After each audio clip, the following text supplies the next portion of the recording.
बिस्मिल्लाहिर्रहमानिर्रहीम अस्सलामु अलैकुम वरहमतुल्लाहि वबरकातुहू। कैसे हैं आप लोग? जुमे का दिन, नमाज के बाद आप वीडियो भी बना रहा हूँ, आप लोगों के लिए दुआएं भी। अल्लाह ताला आप लोगों को खुश रखे, आप लोगों को जुमा भी मुबारक हो। 27 मार्च है। गोल्ड फंस गया। कैसे फंस गया? गोल्ड ना ऊपर की डायरेक्शन आपको बता रहा है, ना नीचे की डायरेक्शन बता रहा है। वजह उसकी क्या है कि गोल्ड इंतज़ार कर रहा है कोई ट्रंप भाई का। ट्रंप ही इसको उलट पुलट करता है तो वही करेगा भाई। कोई ऐसी स्टेटमेंट या ऐसा एक्शन जो कि दुनिया के लिए नेगेटिव हो या पॉजिटिव हो, वो गोल्ड में मूवमेंट पैदा करेगा और उसका इंतज़ार कर रहे हैं। ईरान और जो अमेरिका के मुज़ाकरात हैं, वो कोई देखें, मैंने कल भी ये बात कही थी, वो कोई कामयाब होते मुझे तो नज़र नहीं आ रहे। बहरहाल अल्लाह करे कि कामयाब हो जाएं। दुनिया बहुत ज़्यादा परेशान है। दुनिया में तेल की जो सप्लाई है बड़ी शॉर्ट होती जा रही है। गैस की सप्लाई, आपका इंडिया जो है वो तो गैस के लिए तरस रहा है अब। ठीक है, बहरहाल उसको छोड़ते हैं हम। अब हम गोल्ड की बात करते हैं तो गोल्ड जो है वो 4432 पे चल रहा है। हम देखेंगे कि हम ट्रेडिंग कैसे करें यार। थक गए ना आप लोग, नुकसान भी कर करके थक गए होंगे। ठीक है, तो 48 यानी 4,99,170 रुपये में बाइंग और 4,92,170 रुपये में सेलिंग हो रही है रवे की। जबकि जो रवा नहीं, सॉरी, पीस की। जबकि रवा जो है वो 4,80,170 रुपये में बाइंग और 4,83,170 रुपये में सेलिंग हो रही है। सिल्वर 69.02 पर है और 8,815 रुपये में बाइंग और 9,215 रुपये में सेलिंग हो रही है। ये आपका जो दूसरा क्या कहलाता है, वो लोकल है उसका है। और जो आपका PSL 10 तोला है वो आपका क्या है जी, 10,000 रुपये में बाइंग और 10,400 रुपये में सेलिंग हो रही है। सवाल ये पैदा होता है बच्चों के ख़रीदारी के बारे में लोग पूछ रहे हैं, बेचने के बारे में पूछ रहे हैं, तो क्या किया जाए? ना ख़रीदारी की जाए ना बेचा जाए। वो जो ख़रीदारी मैंने करवाई थी ना 25%, वो आपने फ़ायदे में बेच दी होगी अगर आपको समझ आ गई होगी। उसकी वजह ये है कि ना मैं ज्योतिषी हूँ, ना मैं पीर फ़कीर हूँ, ना मैं वलीउल्लाह हूँ कि आपको बता दूंगा कि जनाब ये तो मंडी 6,000 में जा रही है। ना मैं आपको ये बता सकता हूँ कि ये मंडी 3,000 में जा रही है। मैं आपको जो बता सकता हूँ वो ये है कि जो आज का दिन है उसको मैंने कवर करने की कोशिश कर रहा हूँ। अल्लाह ताला मुझे कामयाब करे, आप लोगों को फ़ायदे में रखे।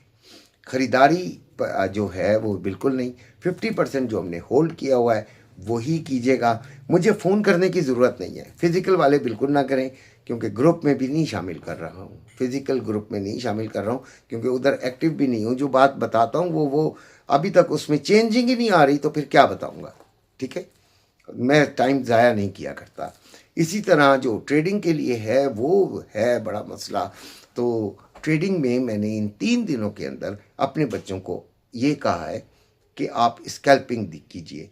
मेरी कोशिश होगी कि मैं आज स्कैल्पिंग पे कोई ऐसे वीडियो बनाऊं जो कि रिस्ट्रिक्टेड भी ना होना यार। यूट्यूब पे रिस्ट्रिक्टेड भी होती है।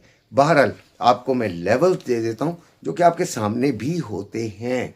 ठीक है ना, जो कि आपके सामने होते हैं। तो उन लेवल्स को देखकर आप कर सकते हैं। अच्छा, एक बात याद रखिएगा, लेवल्स जो हैं वो इस तरह बनाए जाते हैं कि रेजिस्टेंस लेवल किस तरह बनाते हैं हम, कि मार्केट कितनी दफ़ा उस पॉइंट को, ऊपर वाले पॉइंट को टच करके नीचे आई है। मिसाल के तौर पर एक दफ़ा टच करके आई होगी तो उसे हम रेजिस्टेंस नहीं कहते। एटलीस्ट 2-3 जितनी दफ़ा वो टच करके आई होती है उतनी स्ट्रॉन्ग रेजिस्टेंस होती है। लेकिन जितनी दफ़ा के बाद वो ऊपर जा रही होती है मार्केट, उतनी वीक भी हो जाती है। ठीक है। अच्छा, फ़ायदा क्या होता है? अब आप कहेंगे कि कई दफ़ा इस तरह होता है कि अंकल आपका लेवल तो था रेजिस्टेंस का, तो यहाँ से तो मार्केट नीचे आनी चाहिए थी, ऊपर क्यों चली गई? तो मार्केट बेटे रेजिस्टेंस टूटने के लिए होती है, तो रेजिस्टेंस जब टूटेगी मार्केट ऊपर जाएगी। तोड़ गई, तोड़ने के बाद वो सपोर्ट बन जाती है, वही रेजिस्टेंस जिसको मैंने रेजिस्टेंस लिखा होता है। जब वो टूट जाती है तो वो सपोर्ट बन गई। जब वो सपोर्ट बन गई तो फिर वो नीचे आकर उस सपोर्ट से टकरा कर अगर आपको बाइंग दे दे तो बहुत शानदार बाइंग निकलती है। बात समझिए? ठीक है। और ख़ास तौर पे ऐसा भी होता है कि फेक ब्रेकआउट होता है, यानी रेजिस्टेंस टूटती है तो आप लोगों के एसएल काटने के लिए टूटती है, और वो टूटने के बाद एकदम बहुत तेज़ी से फिर नीचे गिरती है, उसको हम फेक ब्रेकआउट कहते हैं। इसीलिए मुझे कल परसों मैंने बताया था कि एक बंदा कहता कि एसएल ही ना लगाएं, एसएल लगाना तो बेकार है, फिर तो आप ट्रेड ही ना लें। तो मैंने दिल में सोचा कि यार हो सकता है कि भाई के पास कोई आसमानी मदद आती हो कि भाई ये तो 100% कुछ नहीं है, आपने एसएल के बगैर कभी भी काम नहीं करना है। ठीक है।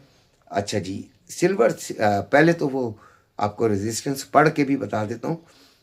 सपोर्ट पहली है 43.95 से 83, दूसरी है 43.59 से 67, तीसरी है 43.05 से 42.95, सॉरी 43.05 से 42.95, ठीक है बिल्कुल सही। और फिर 42.12 से 42.05। रेजिस्टेंस क्या कहती है? रेजिस्टेंस कहती है जी 4450 से 65, फिर 4470 से 85, फिर 4542 से 65। ये आपकी रेजिस्टेंस है। अच्छा, जैसे मैंने आपको रेजिस्टेंस बताया, सपोर्ट भी उसी तरह ही होती है कि नीचे गई मार्केट, एक पॉइंट से उठ गई, फिर उसी एरिया के अंदर गई, फिर उठ गई, फिर वो हमारी सपोर्ट बन जाती है। फिर वो जितनी ज़्यादा टचिंग पॉइंट्स होते हैं वो तो उसको हम मार्क कर लेते हैं। हम कोई कारीगर नहीं है यार, बस यही आपने भी सीखना है। आसान चीज़ है, लेकिन पता है क्या चीज़ सबसे ज़्यादा मुश्किल है? आपका सब्र, आपका दिमाग आपको माउफ कर देती है मार्केट। तो वहाँ से आपने देखें, सबसे पहला रेजिस्टेंस है, सबसे पहले आप सेलिंग को देखें, अगर सेलिंग नहीं मिलती तो ब्रेकआउट देखें, ब्रेकआउट फेक है या रियल है, रियल है तो फिर आप बाइंग में बैठ जाएं, फेक है तो फिर आपकी सेलिंग अच्छी बन जाएगी। Same is the case with the support. उम्मीद है कि आपको मेरी बात समझ आई होगी। मैंने आपको बड़ी कोशिश की है कि सही तरीके से बता सकूं कि आपने कैसे यूज़ करना है। अपना ख्याल रखिएगा। अल्लाह हाफिज़।